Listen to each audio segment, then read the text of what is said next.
রথযাত্রা উপলক্ষে পূর্বস্থলী ২ নম্বর ব্লকের নিমদাহ পঞ্চায়েতের অন্তর্গত নিমদহ ও জামালপুর গ্রামবাসীবৃন্দের উদ্যোগে বন্ধ হয়ে যাওয়া রথের অনুষ্ঠান গত বছর থেকে শুরু হয়েছে ফের। এবছর রথযাত্রা উপলক্ষে নানান রকম অনুষ্ঠানের মধ্য দিয়ে রথযাত্রা পালন করল তারা। এই দিন রবিবার উদ্যোক্তাদের তরফ থেকে এক উদ্যোক্তা তিনি জানান, বিগত ৫০ বছর পূর্বে এই এলাকায় রথ হতো, কিন্তু সেটি কোনো কারণে বন্ধ হয়ে যায়।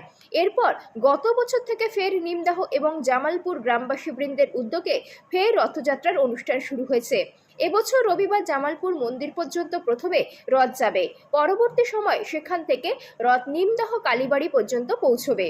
জগন্নাথ বলরাম সুভদ্রার সামনে ২০৬টি মালসা ভোগ নিবেদন করা হয়েছে বলেও এই দিন জানান উদ্যোক্তারা। আমাদের এই রথটা মোটামুটি আজকে ৫০ বছর আগে হতো, মাঝে একটা কারণে বন্ধ হয়ে যায়, ওনার মারা যায়। উনি মারা যাওয়ার পরে সেই রথটা আবার গ্রামবাসী বৃন্দ, জামালপুর বৃন্দ সবাই মিলে মানে আনন্দ করে আবার একটা যে জগন্নাথ দেবকে আনা হোক, সেই উদ্যোগকে আমরা নেমেছি। হ্যাঁ, মহাতীর্থ মিলন।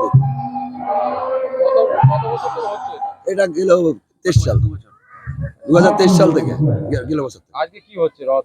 আজকে রথের অনুষ্ঠান, মহাভোগ হবে, দুপুরবেলা ভোগ বিতরণ হবে, ভোগের ব্যবস্থা করা হয়েছে, বাটা সিস্টেম করা হয়েছে, ২০৬টা ভোগের ব্যবস্থা আছে। ঠাকুরের সামনে কতগুলো ভোগ দেওয়া হয়? ২০০ চপ। এটা কি গত বছর থেকে দেওয়া হচ্ছে? গত বছর থেকে দেওয়া হয়েছে, কিন্তু সেটা পরিমাণ আস্তে আস্তে বাড়ানো হচ্ছে। আর এই রথ উপলক্ষে কি থাকছে আপনাদের?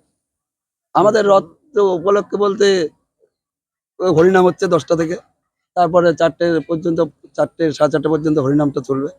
এখান থেকে রথ কোথায় যায়? এখান থেকে প্রথমে যাবে বুড়াজ মন্দির থেকে একদম আমাদের নিমদহ কালীবাড়ি পর্যন্ত। এই গত বছর থেকে শুরু হয়েছে রথটা, কেমন উৎসাহ মানুষের? প্রচুর উৎসাহ, প্রচুর সহযোগিতা করে, প্রচুর আমাদেরকে সাহায্য করে, মানে সবাই মিলে আনন্দ উপভোগ করে। আর এই যে রথ যে বেরোয় আপনাদের, কেমন সংখ্যক মানুষ আসেন?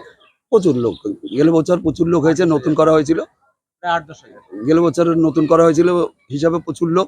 আশা করছি এই বছর তার থেকে বেশি। পূর্বস্থলী থেকে প্রসেনজিৎ দেবনাথের রিপোর্ট, সুন্দর বাংলা নিউজ।